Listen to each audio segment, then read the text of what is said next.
Bayanlar ve baylar, sevgili dostlar, Easter Gamers TV ekranlarına ve artık hayatta bir kez daha bunun devamının gelmeyeceği, hayatımda son kez bir Mafia oyununu oynadığım Mafia 2 Definitive Edition final bölümüne hoş geldiniz. Vito'nun hikayesine bu bölümde veda ediyor olacağız. Ne bundan bir 5 yıl sonra ne de bundan bir 10 yıl sonra bir Mafia oyununu oynamam diye düşünüyorum artık. Hani hatmettik, her şeyiyle tamamlamış olduk Mafia'yı yeterince. Anam ne oluyor lan, dur. Dur. Joe. Hemen ben şu arabaya bir bineyim. Bu arabaya binemiyoruz mu oğlum? İyi. Tommy Angelo'yu Mafia 1 Definitive Edition'daki ana karakterimiz, bir zamanların taksi şoförü, daha sonrasında Mafya'nın sevilen adamı, sonrasında da Mafya'nın aranan adamı, hedef adamı haline gelmiş Tommy Angelo'nun infazını gerçekleştirdik Vito ve Joe ile birlikte.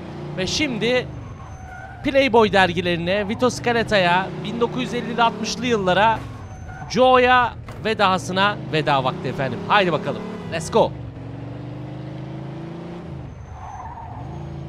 Henry'yi kaybettik. Henry hayatını kaybetti. Henry'nin aslında polise çalışan bir köstebek olduğunu öğrendik. Daha detaylı bir bilgisi var mı yok mu bilmiyoruz. Hani arka planda neler döndü, neler oldu, neler bitti. Ama işte şimdi bilen bilgisini tazeleyecek. Bilmeyen ilk defa öğrenecek ve... Ben niye seride böyle arabayı böyle kötü kullanıyorum? Vallahi bir şey oldu abi. Bir geldiler bana yani. Bu seride bir araba kullanma yeteneğim bir gitti yani. Bir şey oldu. Çarpmadan geçirdiğim bir bölüm yok. İlla bir çarpacağım bir tane ya. Evet, ne dedim? Bilenler bilgisini tazeleyecek, bilmeyenler ilk defa öğrenecek ne olup ne bittiğini. Ya da ne olup ne biteceğini.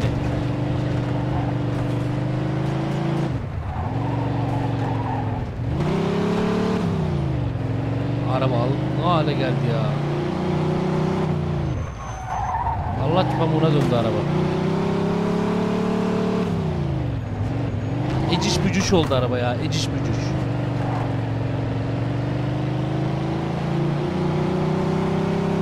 Bir varmışım, bir yokmuşum. Eciş bücüş olmuşum. Nanay. 960'da mafya olmuşum. Bir varmışım, bir yokmuşum. Gelene geçene mermi koymuşum. Mafyanın içinde. Oradan oraya direksiyon sallar olmuşum.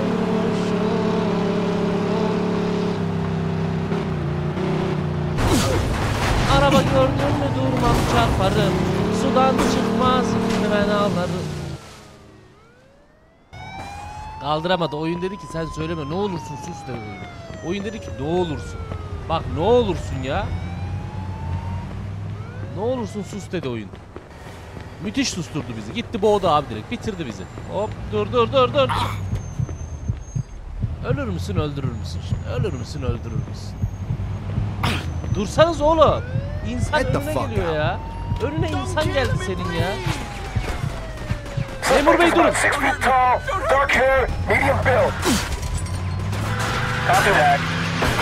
Anam ortalık fena karıştı. Tamam, çevre yolundan bağlanacağım. Yapacak bir şey yok. Çevre yolundan bağlanacağız. Yapacak bir şey yok ya. Let's go. Aralar yolu mu kapatıyor?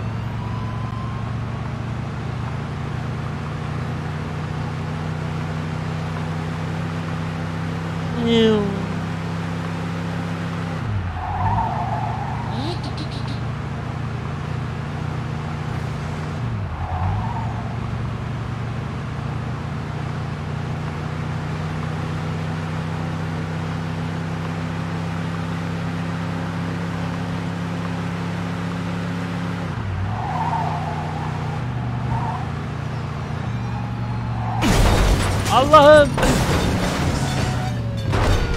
Bak, gerçekten polis de mi uçtu? Polis de mi uçtu? Ama müthiş atlattık bak. Yani çok güzel arama seviyemizi düşürdük orada. Hop. Ya baba ben gidiyorum. Bari siz gelmeyin. Niye böyle oluyor ya? Başıma bela mısınız lan? Arabaları düz bir yere götüremiyorum. İlla bir yerlerinin çarpılması lazım ya. İlla ezilmiş teneke kutusuna dönmesi lazım arabanın yani. Yoksa rahat etmiyor içim.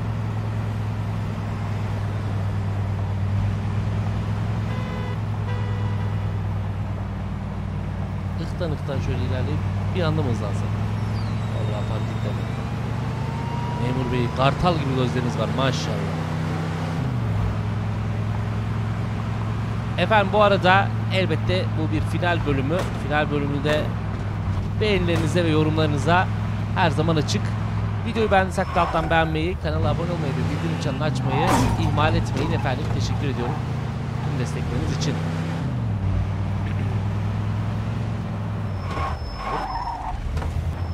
Evet, oyunun başında geldiğimiz mekan, Derek'in mekanına geldik. Ya biz koskoca mafya değil miyiz oğlum zaten? Derek'in mekanında ne iş arıyoruz? Gerçi Derek de Falcon ailesinde, bizim içerisinde bulunduğumuz aileyle çalışıyor. O masada Derek de vardı. Doymaz Derek. Hey. Biz ona doymaz Derek. Hey, thanks for coming by. I knew I could count on you. What for? Frank's organizing a sit-down with the other bosses, and he took almost all my guys as bodyguards. So I don't have nobody around to handle this here job for me. Derek, these guys still don't want to work. What? Why? Because of that deadbeat you fired. Hey. Shit. Well, Vito, that other thing will have to wait. Can you help us out here with this first? What's happening? Well, this deadbeat didn't come to work for a whole week, pretending he was sick. Total bullshit. So I fired his ass. Anyway, some of his buddies are upset, and they're threatening to strike. All I gotta do is show up with a few guys who look like they mean business. That'll scare them, and they'll forget all about it. I give you $1,000. Are you in? All right. I ain't gonna say no to that kind of money. All right. All you need to do is stand behind me and look tough, right, Steve? We'll see. Let's go.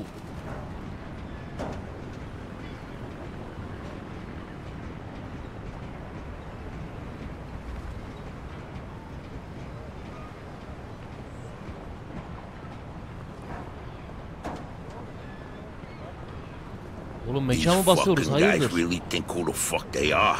Bu kadar silahla falan nereye gidiyor oğlum? Deli mi? Delirdiniz mi lan? Know how many of them there is? 3, 4, 10. How the fuck should I know? Does it matter? Oh, no, it's just, what are we gonna do to them?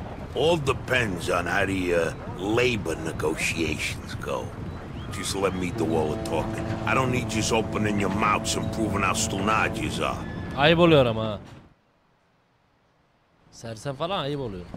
So, what's the problem here, fellas? We want you to give Big John his job back. It's me that decides who gets hired and fired around here. And I say he's fired. All we're asking is for you to hire him back. He's got a family. He needs a job. I've made my decision. See, I told ya! Easy does it, Vinny. We want to do this peacefully. We bust our asses day in and day out for this fat fuck! And if anything ever happens to us, he'll screw oğlum, us over ağır just girdin like lan, Big dur. John. Now, young man, I don't want to hear another word about that fucking dead. Who you calling a deadbeat? A crate fell on the poor guy while he was working. For you. Broke both his damn hands. Well, that's his fucking problem, not mine. And I suggest you just get back to work before somebody else's hands get You broken. goddamn bastard! Abo. You fellas are really starting to piss me off. There's no need for violence. Please, put it down. We don't want no trouble. Don't look that way to me. Right now, looks like you got big trouble, don't you? Now, if you all don't want to start looking for new jobs, you'll be back to work in the next 10 minutes. You see, Vito, all they do is bitch and moan. Vito? You're Scoletta's boy, ain't you? Your dad used to talk about you all the time. You Aa, look just babamızın like him. arkadaşları.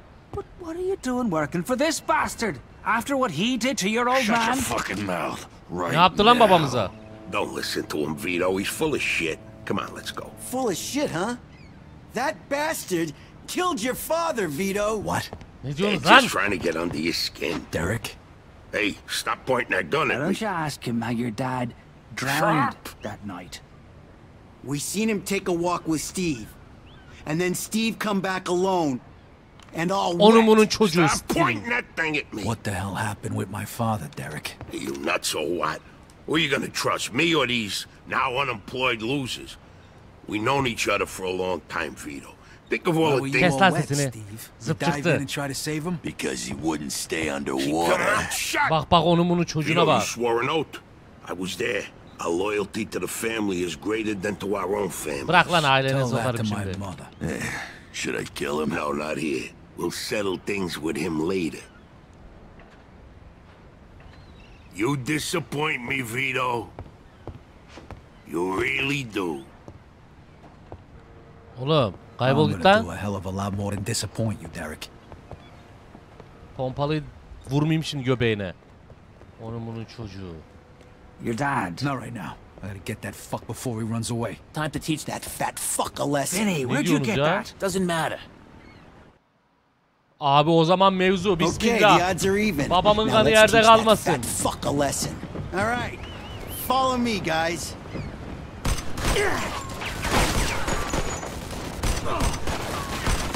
Aha oğlum. Steve direkt öldü galiba lan. Steve'e tek attım. Anam ben de tek yedim. Afiyet. Beyler siper ala ala ilerleyin. Davar gibi benim gibi çıkmayın. O ne lan? Oha, oğlum herifler bizi vurmak için dağdan taştan atlıyor. Ne oluyor? Deriye tek atmam efsane Derik diyorum. Steve'e tek atmam efsane oldu. O Kelly'i hiç sevmiyordum zaten.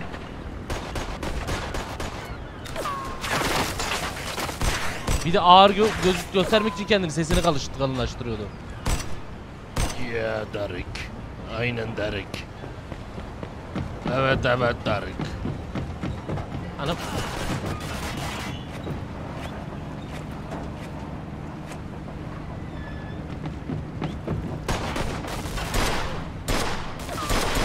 Yat lan aşağı yat.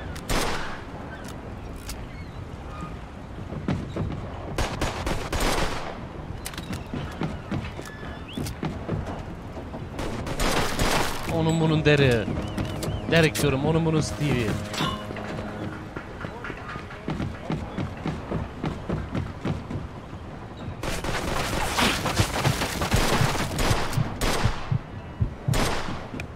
Nasıl olabilir böyle bir şey ya? Abi eğimi kafaya alıyorum.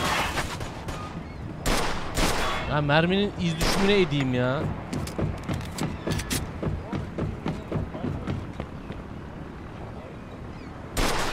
Aa patlamadı. Bunu da patlatacağım. Yakarım bu dünyayı. Yakarım. You miss your old man, Vito? Don't worry. You're gonna see him soon.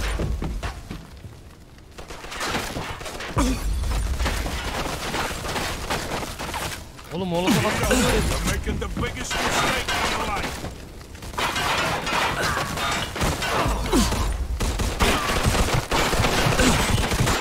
Lan ne oluyor abi? Ne ara geldiniz?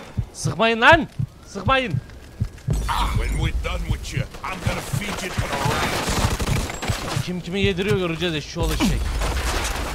Seni dünyadaki hayvanlar yese ömür boyu doyarlar köpek. Öyle bir yedin sen lan bu dünyayı. You're gonna die here, Şimdi Vito. hayvanlara yedireceğim. Just like your father. Senin bu dünyayı yediğin yeter. Babamızı yediğin yeter lan. Anam babamın borçlarından, babam kendi borçlarından senin yüzünden göberdi köpek.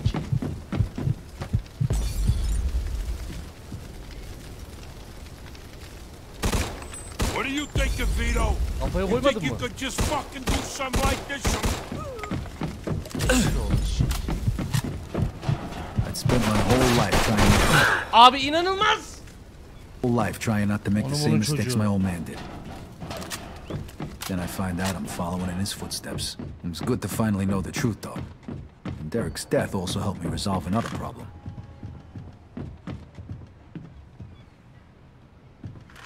Seni oğlum bunu. Anam ve babam için köpek. Ve senin yüzünden geberen herkes için. Bunun için 27.500 topla.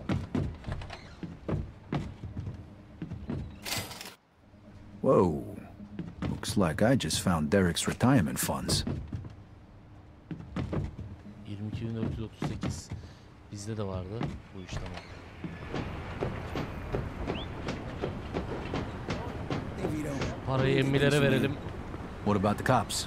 Yeah, they might be a Paranın problem, birisine but millere anyone who vereydik lan. saw will swear we did it in self-defense. You were never here. All right. Good luck then.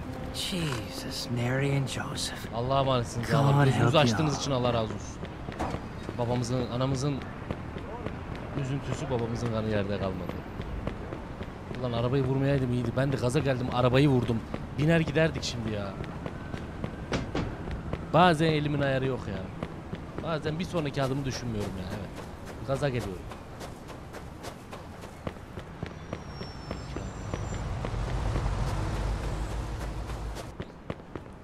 Şimdi 27.500'e tamamlamamız lazım. Afternoon, sir. Leave now! Dayı kusura bakmayacaksın. Kusura bakmayacaksın dayı. Dayım da cebinden çıkardı pompalı ya. Maşallah var. Şapalonk diye çıkarttı pompalıyı.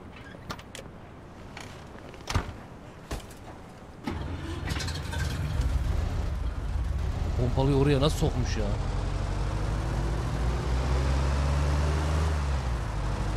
Sanki dedik, dayı ben bir ıslak mendilim var mı diye bir peçete falan istedik, sanki cebinden çıkarıyor.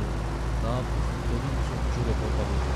İçlik yapmış ya kendine. Atlet diye pompalı takmış kendine adam. Helal olsun. İşini benimsemekle olsa da adam silahçıydı. Bu işi hakkıyla da yaptı hocam. Selamünaleyküm ablacığım. Hello, sir. Come. Hemen I'd take that gun boşaltıyorsun abla. outside if I were you. Let's go. Abla iş için lazım, iş. Finale gitmemiz için lazım bu, yapacak bir şey yok. Let's go. Tamam. Gerekli parayı topladık. O dükkanlara girip işte para toplama sekansı inanılmaz sıkıcı ve oyunu gereksiz uzatmış bir mevzu bence. Hani oraya kesik attım ki zaten en başta nasıl yapıldığını gördünüz. Aynı şeyleri 5 kere tekrar görmenize gerek yok bence. Tabii haliyle bu kadar mekanları birbirine katınca polis peşimize düştü. Şimdi bu topladığımız parayı direkt Joe'ya götürmemiz lazım. Tefeciye vermesi gereken para bu, Joe'nun. Henry gidip tefeciden para almıştı ya. Yoksa tefeciyle de başımız belaya girecek. İyice patates olacağız. En azından parayı götürüp tefeciye verelim.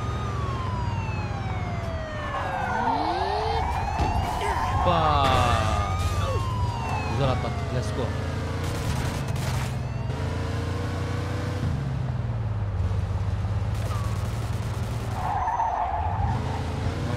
Mu? Zınke.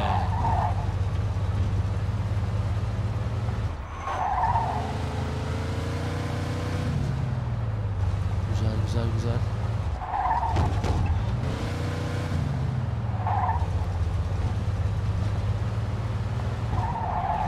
Bu derik köpeği babamız öldürürse bunun Falcon'un da haberi vardır, Falcon ailesi. Biz bu ailenin de şeyine, dibine kibrit suyu dökelim. Yakalım gitsin. Alayını yakalım gitsin. Yakarız bu şehri. Yakarız.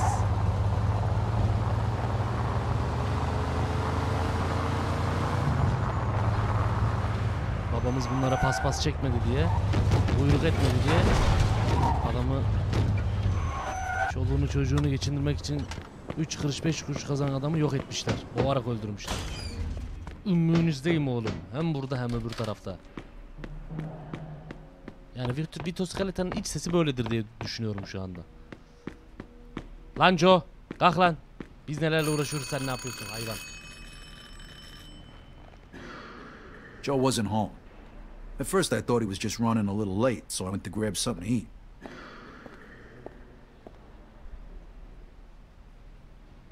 2 hours later, Joe still wasn't home. It was getting dark, and I was getting worried. I had to go look for him. 6 saat sonra. Maybe Joe checked in with Eddie at the Falcon. Maybe Joe checked in with Eddie at the Falcon. Eddie'ye giderek Joe'nun nerede olduğunu sor.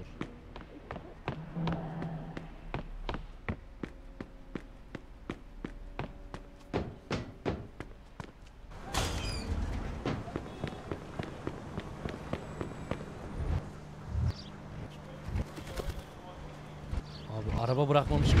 Ver lan bunu. Pow.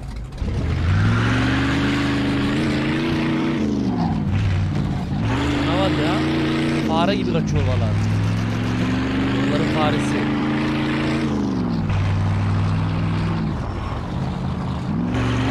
Ege'nin çoğu söylüyoruz şimdi. Let's go.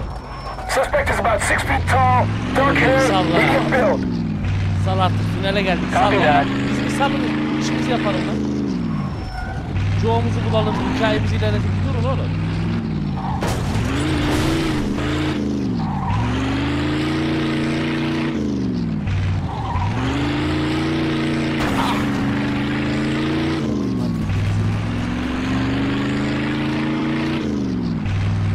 Bakalım barda haber alabilecek miyiz?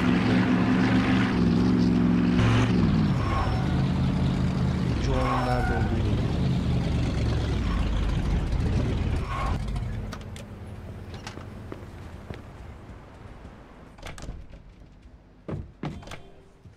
Let's go. Vito, good, you're here. You hear what happened? Wow, what's going on? Henry's dead. What? The fucking chinks hacked him to death in broad daylight. Why? So you don't know Bak bir de RP yapıyor, anything Vito'ya about bak. it? Henry hele bak. wanted to bring me in on some Bilmiyor deal, yani but yatıyor I passed. What happened? Yeah, well, Henry was stupid. He was dealing dope with the tongs. He knew this was off limits and he got caught. Carlo let him off with a small fine and told him he'd forget about it. But the chinks double-crossed Henry and hacked him to pieces in the middle of the park. Harbi çok kötü Ain't no kesmişler doing ya business with the Henry'yi. yellow man. But there's worse. Henry wasn't working alone. Yesterday, some guys massacred a shitload of the chinks over in Chinatown. Now they figure it must have either been us or Vinci. They already started threatening Vinci. If this don't get settled fast, we're all in deep shit. You sure you don't know nothing about it? Not a thing, Eddie, I swear. Yok kral, şimdi sen deyince How öğrendik about ya. Joe? Joe was with me last couple days. Well, you're lucky then. Carlo's out of town right now, but when he gets back, it ain't gonna be pretty. No shit. You better not be shitting me, Vito. Anladı bence bir şey sakladığımızı. Let's try Giuseppe next. He keeps his ear to the ground. Let's try Giuseppe next. He keeps his ear to the ground. Hayırdır Vito, bir kelime iki kere, bir cümle iki kere kurmaya başladın. Hayırdır oğlum? Yaşlanıyor musun lan, ne oluyor? Kesin anladı ya bu bizim bir şey sakladığımızı, Henry muhabbetini bildiğimizi, Joe'nun da işin içinde olduğunu, tefeci mefeci muhabbetlerin hepsini tuttuk vallahi tuttuk. Hep de böyle oyunlarda, böyle hikayelerde işler sona doğru karışıyor ya. Bir birbirine kazık atmaya başlar. Arkada işler yapmaya başlar. Al işte.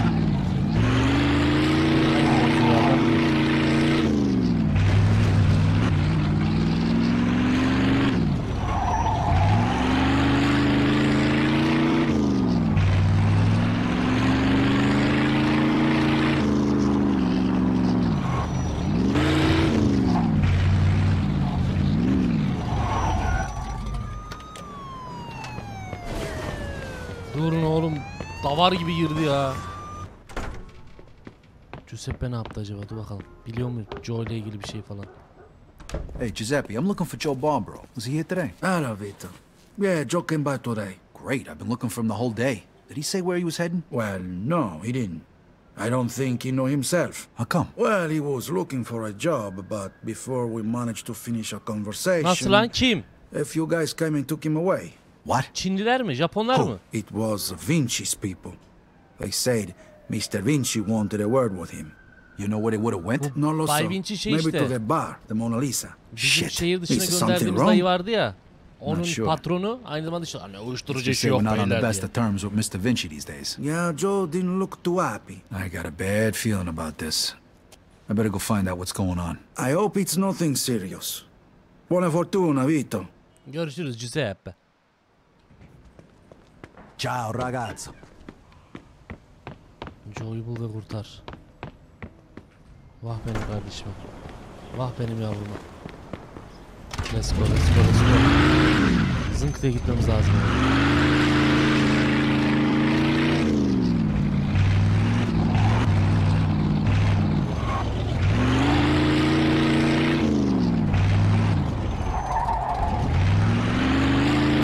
Lan, Allah kahretsin. Araba fena kayıyor ya. Egzoza baksana. Au. Bugatti Veyron ya. Bugatti Veyron Bugatti'si. Öyle bir araba bu. Fena ya. Asfalta koyduğun anda gaza basmana gerek yok. Kendi kendine bir hızlanıyor zaten. Kontrol çok zor ya. Yani bunu oyuncak arabalar vardır ya, böyle çekersin bırakırsın kendi gider. Bunu direkt bırakırsın gidiyor. Böyle bir canavar. Böyle bir. Burada bakarız. Şekli şemali. Emer bu ama benzini var ya. Benzin içinde yüzer bu.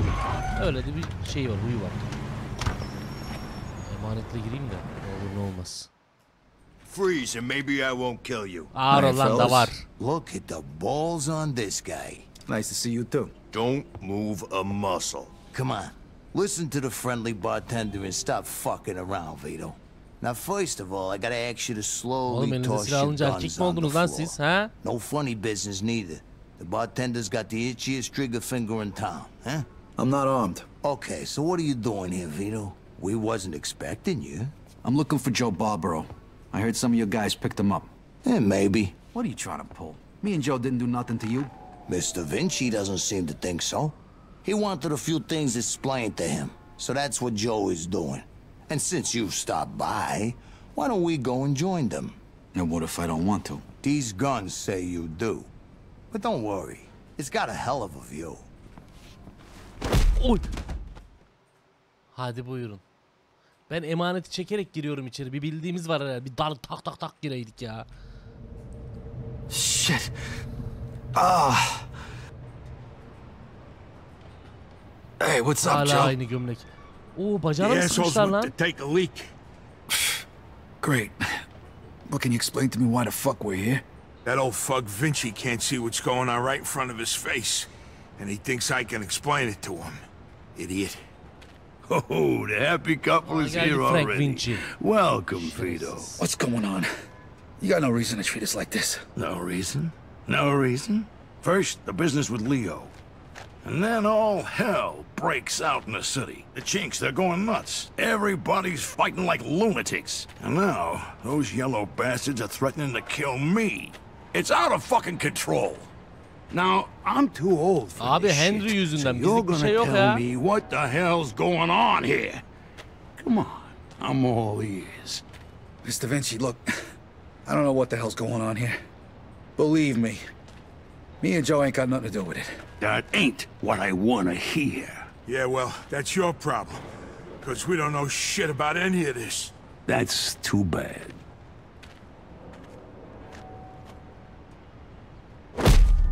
Ulan şu eller bağlı değilken bir gelsenize. Finally. We don't got much time. We gotta do something. All right, we'll try to Patates break the pipe. etmişler valla. Come on, help me out. I can't do it by myself. Okay. 1, 2, 3. 1, 2, 3. Again. 1, 2. Anam duydular, geliyor. Beyler!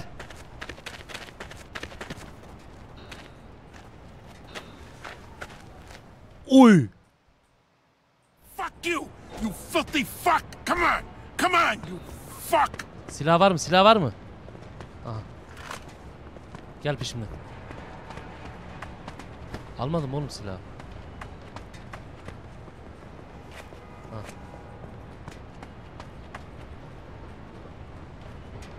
Sessiz, sakin, bekle, bekle, bekle. The fuck was that noise? Oğlum, lan Vito ne yapıyorsun?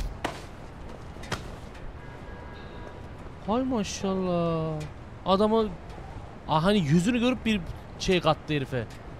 Bir farklılık kattı adama. İnanılmaz. Sessiz sessiz gideceğiz. Sessiz sessiz. Tık tık tık tık tık tık koya koya gideceğiz. Kaybol git lan. Dümbük. Adam hem bayıldı hem öldü ya. Hem de yüksekten düşerek. Uf, çok kötü. Çok kötü, çok kötü, çok kötü. Ne yaptı? İşedin mi lan oraya?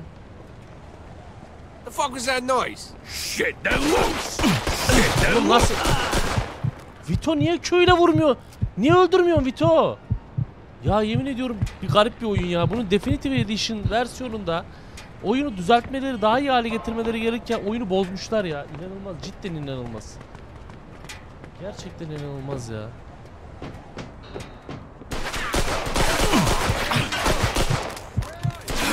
Yap. İnanılmaz ya. Nasıl yedik orada o mermiyi ya?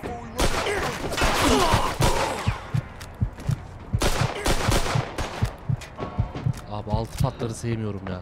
Havalı bir silah ama altı mermi. Nereye gidiyorsun lan dayı? Ha? Yaşlamayacaksın köpek, gebereceksin. Sen bize acır mıydın it?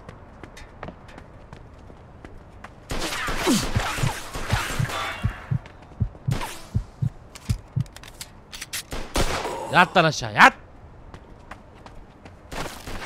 Joe ilerle, ilerle, ilerle. Eat that, you asswipe.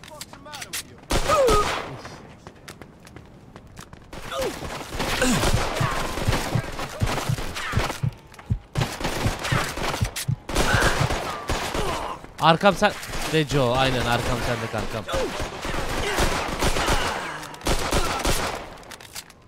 Bu işin tadı kaçtı. Bu işin büyük tadı kaçtı. Yeminler ettiğimiz aileye bak.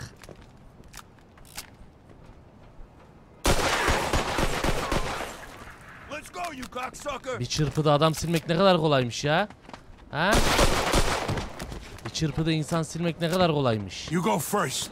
I'll cover you. Abiler.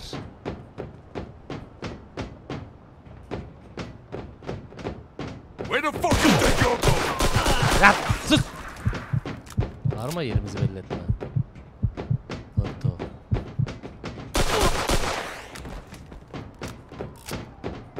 Bu saatten sonra alayınıza mermi lan. Alayınıza lan. How you like that, huh? Oo. Come on!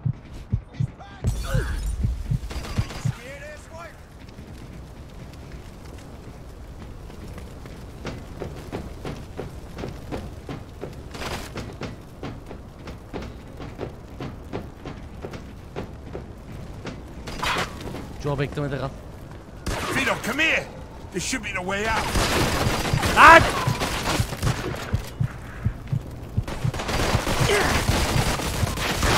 Ya yapma. Beklemede kal, beklemede kal. Molotof yemeyelim, beklemede kal. Joe, bir destek at lan.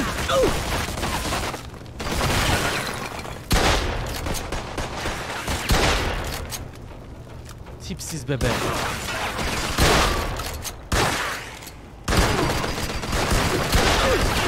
Bütüne tümüne pompalı kattım.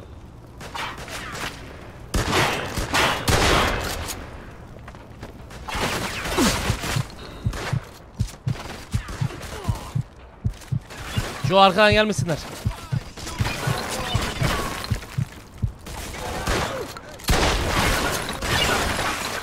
Şarjör değiştiriyorum. Koru, koru, koru.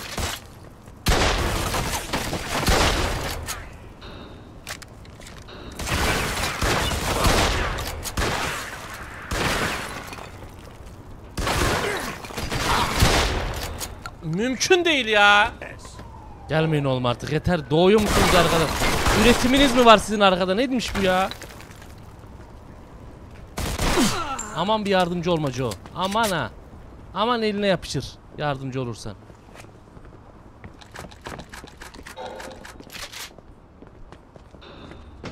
Nerede lan bu zıp çıktı?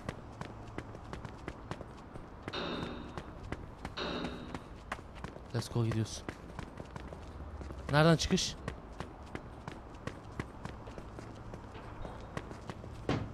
Bu son dümbük nerede ya? Üste mi kaldı oğlum herif?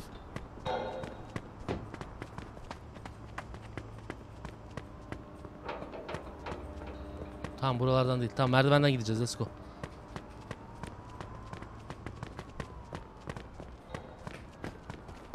O neymiş lan? O el bombası. Ver. Olur olur atarız.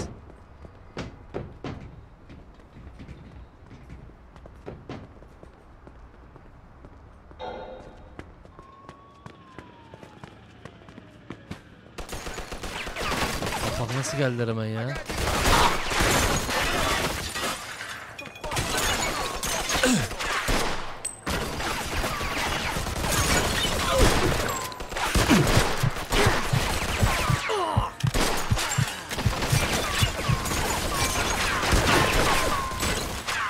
Şarjör bitti ya.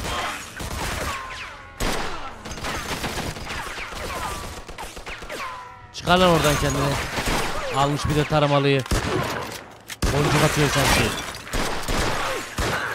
Rahatlığa bak.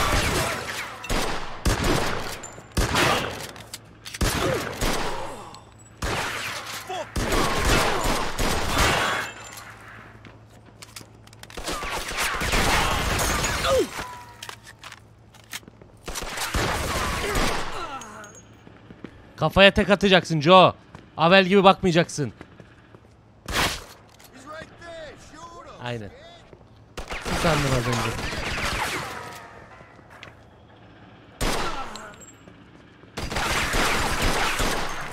Oh shit! I don't want to die, please. You picked the wrong fucking guy, pal. Öyle ölmek istemiyorum falan yok. Öldüresiye sıkmasını biliyordun ama it all it. Get your ass over here, Vito. Hadi. Gelmedik kalmadı başımıza. Gelmedik kalmadı. Ne kadar musibet varsa başımıza geldi ya. They fucked me up pretty good. Bir mafya oyununda hayatımda ölmediğim kadar öldüm galiba ya bugün. Vito, 9 they canlıyız. fucked me up pretty good. I think I need a doctor. Okay. Doktora götüreyim de o Let's get you over doktor to El güvenilir Greco. mi artık bilmiyorum ki. Araba lazım bize. Acilinden araba. Dur çevireceğim hemen.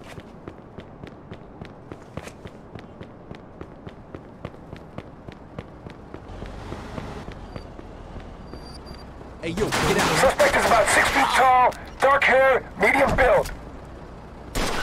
Roger that. Bir dur Allah'ın aşkına dur ya. Durduk yere akşam. Kaybol la kaybol. Araba bütün yolcuları alamaz mı? Ne diyorsun ya? Polis arabası gelmez mi buraya? Polis arabası gelmez mi ki buraya? Lan hiç araba gelmiyor mu buraya?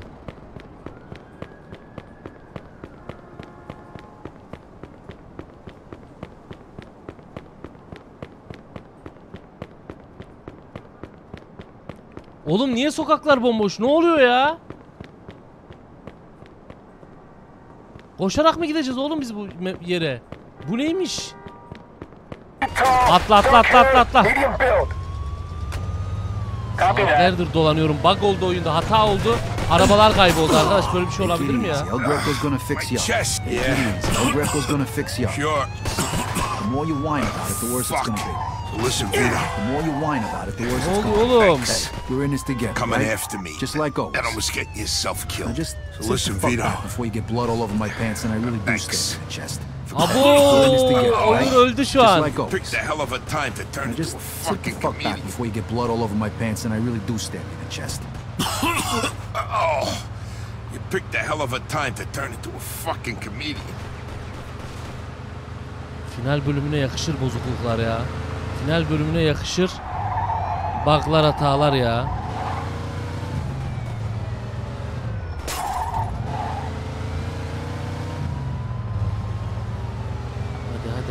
Hadi.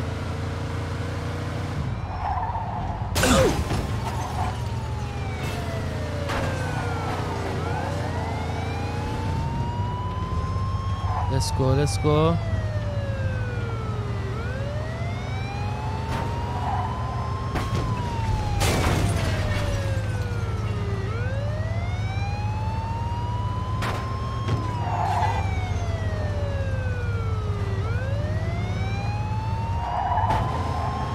Arabadan ineceğim, sıkacağım şimdi kafana ya.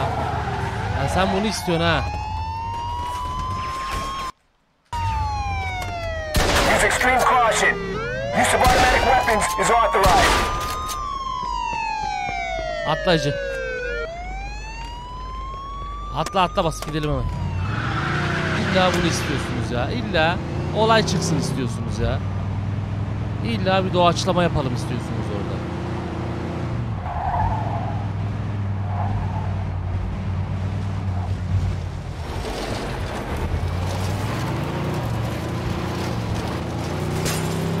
Yani Galante'nin evine gidiyoruz zannettim can.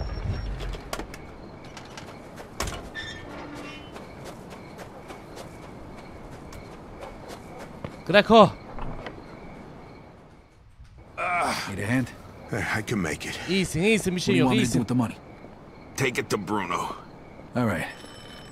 At least that'll be out of the way.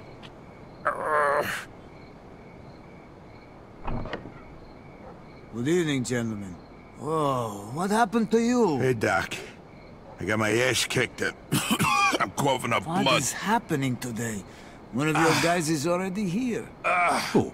His name is Antonio Balsamo. Tony Balls? What happened to him? Somebody messed him up pretty good. I don't think he's ever going to walk again. What? This surprises you? All the blood, all the death. This is the lifestyle you choose. One day your luck is bound to run out.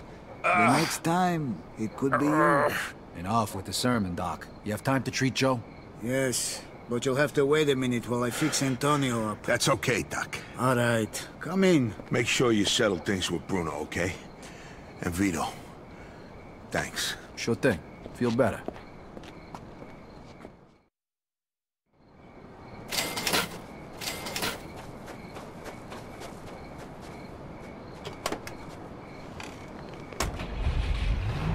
Ah pardon. Mikrofon kapanmış. Çok özür diliyorum. Seriden tefeciye gitmemiz lazım. Bruno'ya götüreceğiz.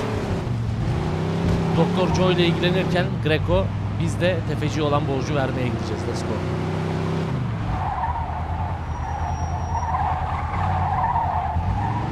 Yani inşallah orada olaylar karışmamıştır. Bir de orada mevzuya girmeyiz umarım. Burası karışacak vaziyet alın.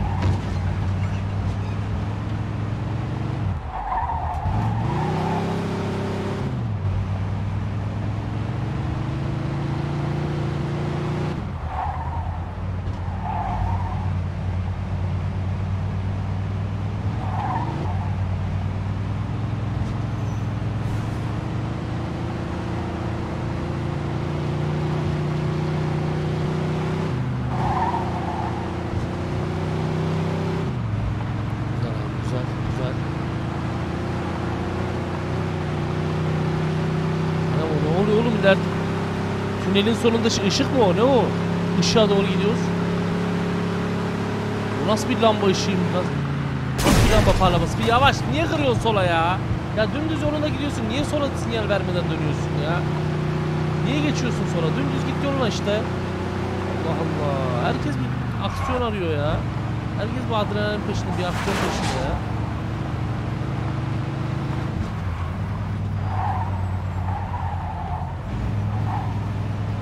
Gerçekten herkes manyak ya.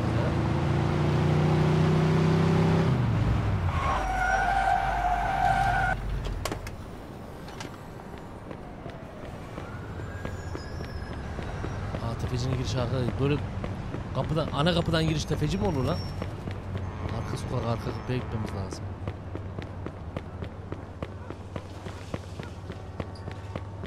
Hey, I need to see Bruno. Got the money? Yeah. Come on in then. You're lucky. We were just about to leave. Nereye lan? Nereye gidiyorsunuz? Parayı almadan. Good evening. You have the money for me? Or do you wish to extend the deadline? Here it is. I have to admit, this is somewhat of a surprise. I heard you boys had some complications. Yeah, we did. Her şey I de heard gelmiş that kulağına. Henry is dead. I'm very sorry to hear that. Isaac, count it. So your little business venture was a success? You got your money, right? Right. It's just that the whole city has been turned upside down. The Chinese think the Italians attacked them, so they're going after Vinci. That's not good. Not good. Would that have anything to do with the reason you borrowed this money? Sorry, Bruno. That's none of your business. İşine bak yeter dayı. Thank you, Isaac. Gözlüğünü eline Looks vermeyeyim like şimdi. the debt is settled. I don't even know your name. Vito. Vito who? Vito Scaletta. Scaletta. I knew a Scaletta once. But I must say, you're much better at paying back your debts than he was. Hadi buyurun. His poor wife had to do it for him. So it was you who lent my father the money. Your father. Like father, like son. I see you don't approve. But I didn't make him borrow the money, now did I? Just like I didn't make you. If you ever need a loan, you know where to find me. Cehennemde. Oğlum sıkamıyoruz muyum kafasına? Sure. Şunun kafasına sıksaydım ya. Cehennemde deyip sıksaydım kafasına. Takırt diye.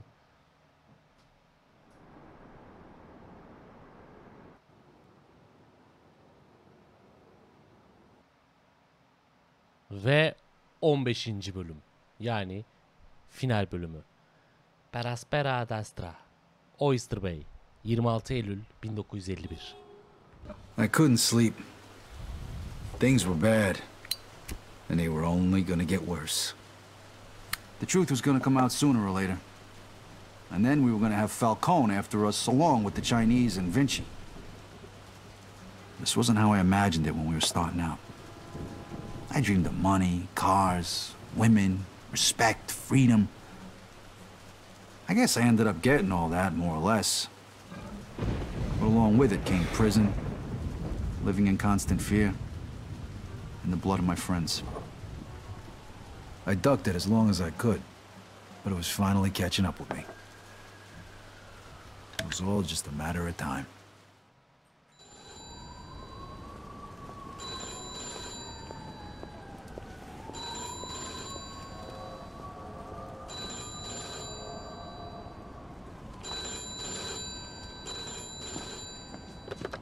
Yeah, hello. Çalmasın yeter artık ya. Yeah, it's Eddie. Listen, I need you to... Let me guess. You need me to come by right away, and I should bring a gun. For once I don't. Carlo wants to see you over at the planetarium. Did he say what it was about? No. Better head over there now, though. Don't want to keep the man waiting. Yeah, see you, Vito. Falcone ailesinin lideri Carlo Falcone bizi çağırıyor ha. Hem de daha önce hiç adını duymadığımız bir yere. Geliriz kardeş. Geliriz.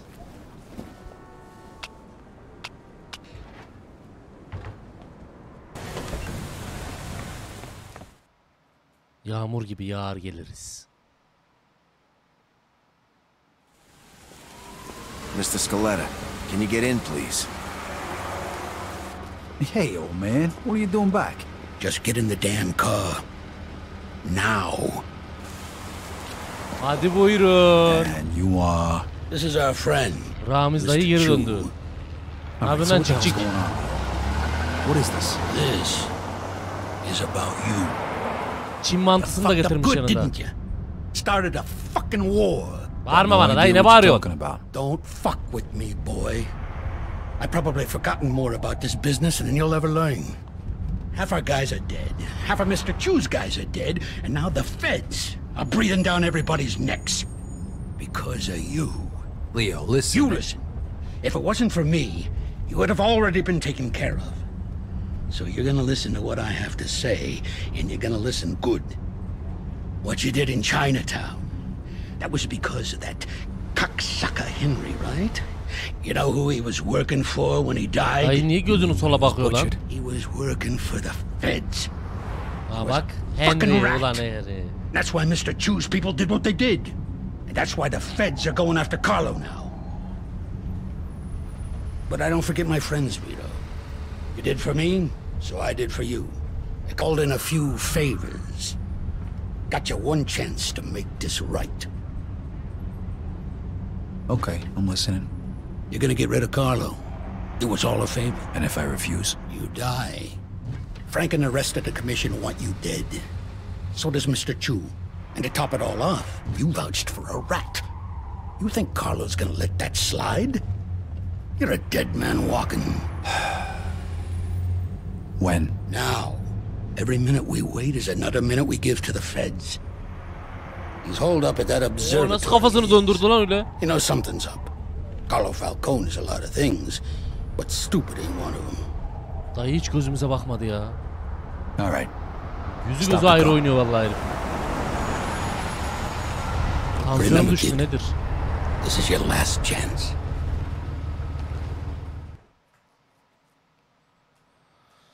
Ya Allah.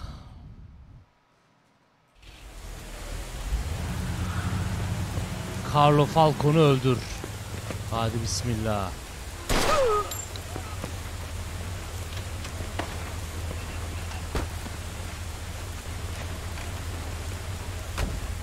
Memur bey bir şey yok, tansiyonu düştü, tansiyonu düştü. Ha bak iyi var, anladın memur bey.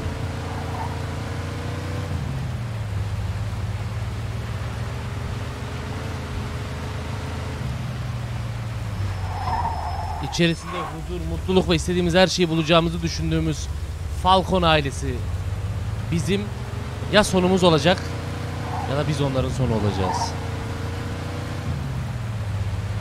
Hep de böyle bereketsiz günlerde hava kapkaranlık olur, bir de yağmur yağar ya üstüne. Şehir finale ağlıyor.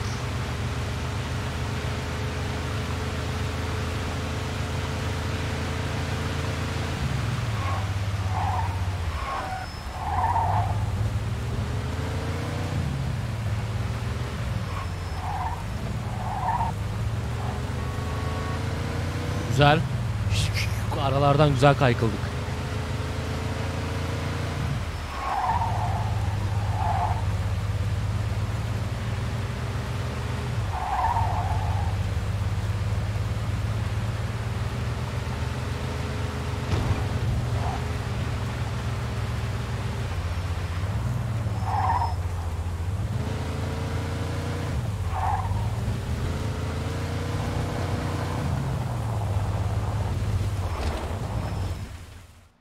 Ya Allah. Hey fellas. Hey, Selamünaleyküm beyler. The boss wants to see you. Ne diyorsun ya? Good. I want to see him too. One thing though, Vito. I gotta take your gun. Yemiyor muymuş lan silahımız yanındayken konuşmaya? Al bakalım. Al. Yürü be. Tak tak tak. Onu bunun çocuğu seni. Yer mi lan Anadolu çocuğu? Ha? Anadolu Vitosu yer mi? Anadolu Vitosu da şey gibi oldu. Araba övüyormuşum gibi oldu. Lan! Oğlum patronunuz gelsin lan! Falcone alayınızı satacak gerizekalı herifler.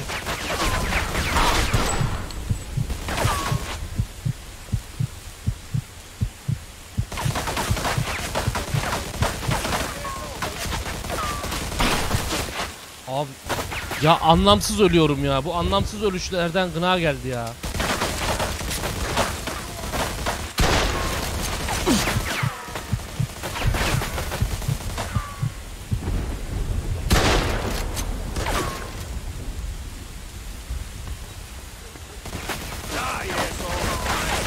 Öldürseniz de geri gelirim lan. Öldür. Öldürseniz de geri gelirim lan. Öldürseniz de.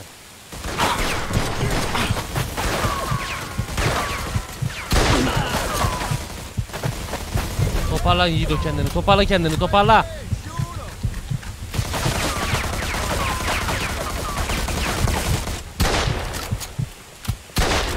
At aşağı lan. Vito da kar tanesi gibi ya. Hemen 2 mermi yedi mi zıpçık diye yatıyor yere ya.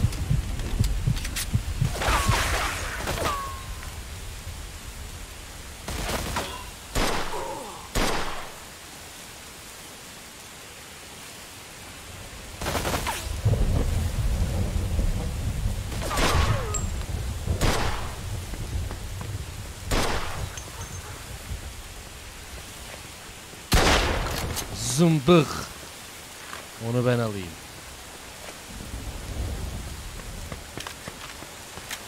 O Falcone itini getirin bana. O Falcone itini getirin.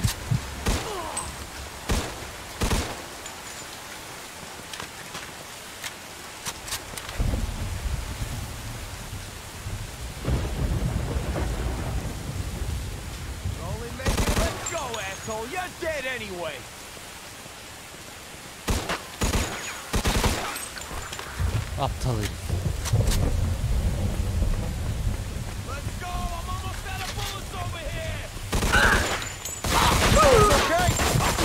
Lan anam adamda bir tane daha adam gelmiş.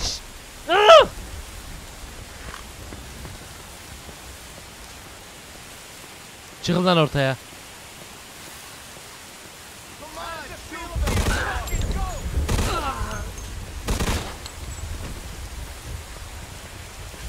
Puspa lan, puspacık. Geçtin. Sola geçtiğini gördüm hadi herif.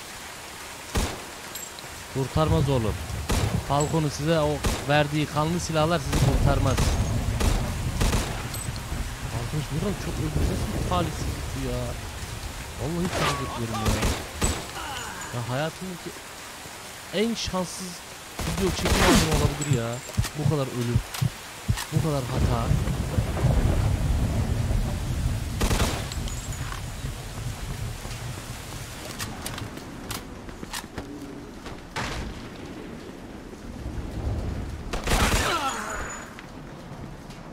Bir kişi daha var.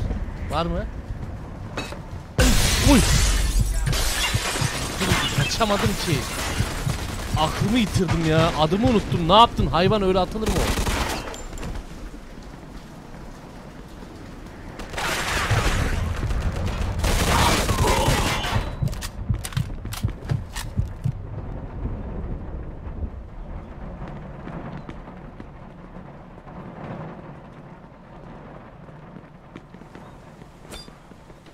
Lan!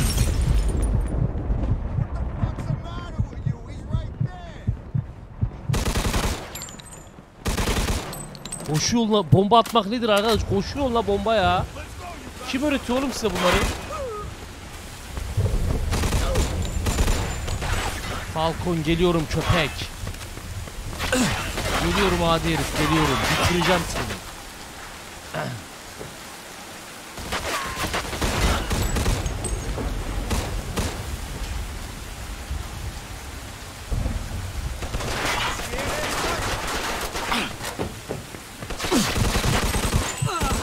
Yat lan aşağı, yat.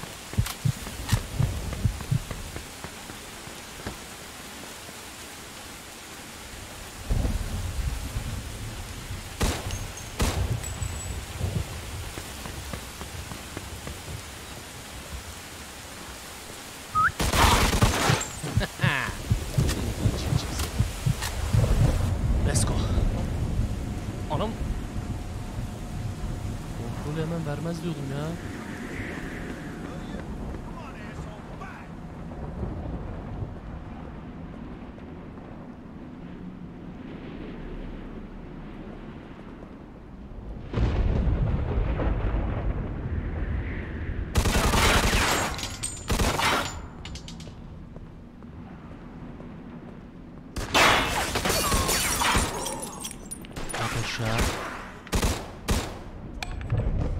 Bitti bu mesele beyler, bitti. Kaybettiniz, bitti. Babamın ölümüyle başlattığınız bu dava burada bitti lan. Bunca zaman kandırarak yararlandınız. Ayak işlerinizi yaptırdınız. Korkmaya cesaret edemediğiniz işlere gönderdiniz ama kendi düşmanınızı yarattığınızı fark etmediniz. Kendi sonunuzu getirecek canavarı hayata doğduğunuzu fark etmediniz. Kuramadım size, anladınız işte. Ondan. Hazırladım. Lan. Hepsi de lengeli fötürlü şapka. Oğlum çatışırken rahat olmaz, şapkayla olmaz. Şapkayı çıkarın oğlum. Birinci at. O ne lan? Tesla mı o, ne o?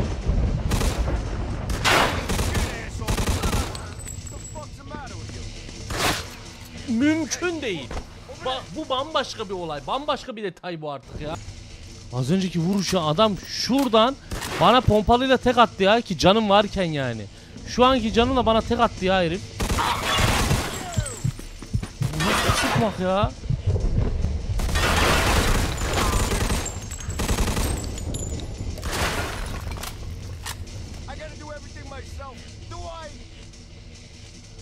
Hadi hadi. 3 kişiler.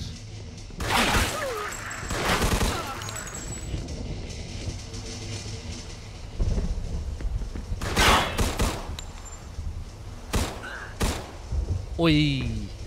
Çok rahatsız edici bir yerinden vurdum onu. Tadı çok kaçmıştır onun. Tadı çok kaçmıştır.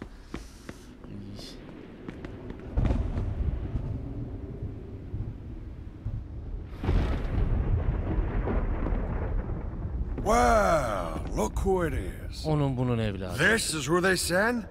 This is an insult. What'd they tell you, Vito? Take care of me and all's forgiven? You really think they're just gonna let you walk after everything you did? Then again, chumps like you never do think about the big picture. But your buddy Joe understands.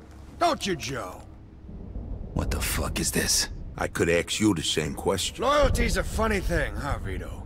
No such thing as friendship in this business. Didn't your old pal Leo Joe, altı teach you patları that when sana you're sokarım, sucking ne his yapıyorsun cock back in gerizekalı? the can? You're just a fucking pawn, Vito. It's all you ever were. When are you gonna realize Joe, that? you just gotta trust me. You think I give a shit about the feds? All those tired old fucks on the commission? They're using you, Vito. Just like Clemente used you. Just like I used you. Just like that rat fuck Henry used you. You vouched for that piece of shit. Brought him into my house. And now, you dumb fuck, you're gonna pay for it. Now, Joe.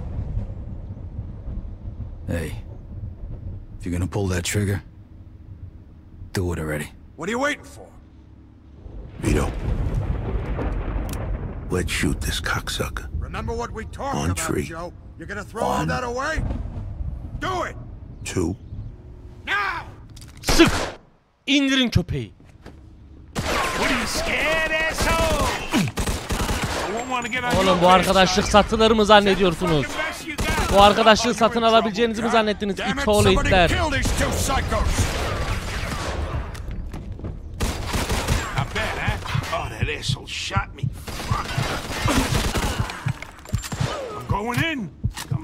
Arkadan gelen var, dikkat et.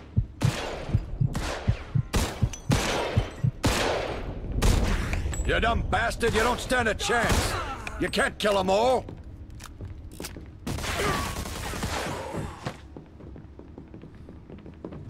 You really are insane, aren't you? I'm gonna enjoy watching you die. At! Come on already! There's only 2 of them! Joe dikkat et.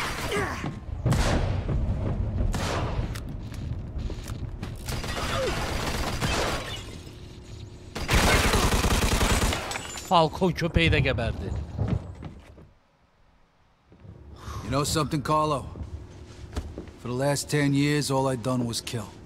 I killed for my country. Ama bu en anlamlısı olacak. I killed for my family. I killed anybody that got in my way.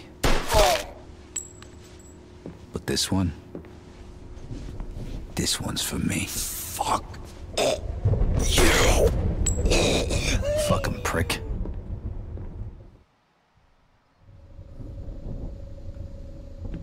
I sure as hell hope you know what you're doing here. Don't worry, I took care of it. You'll see. Var So, what was he talking about back there? Nothing. He made me an offer, that's all. Yeah, I figured out that much. What kind of offer? He wanted me to whack it. Said he'd make me a capo, give me my own crew. You know, pretty much everything I ever wanted. Yeah? So why the hell didn't you do it? Remember that $5 you owe me?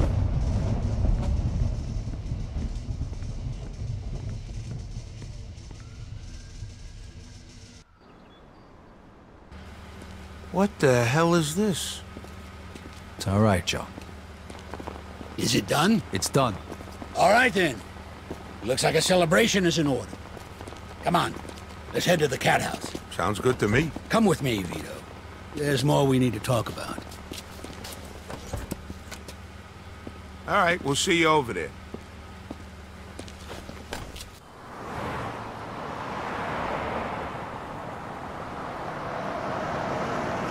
All right. So what's the big secret?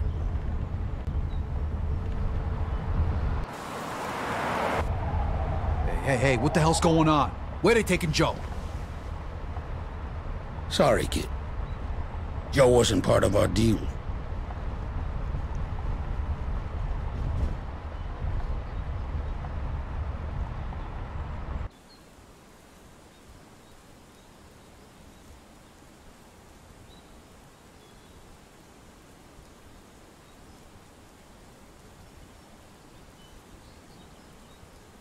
Hadi buyurun. Ne demek Joe planımızda yoktu? Ne diyorsunuz dayı ya? Ne olacak çocuk? Ne günahı vardı Joe'nun?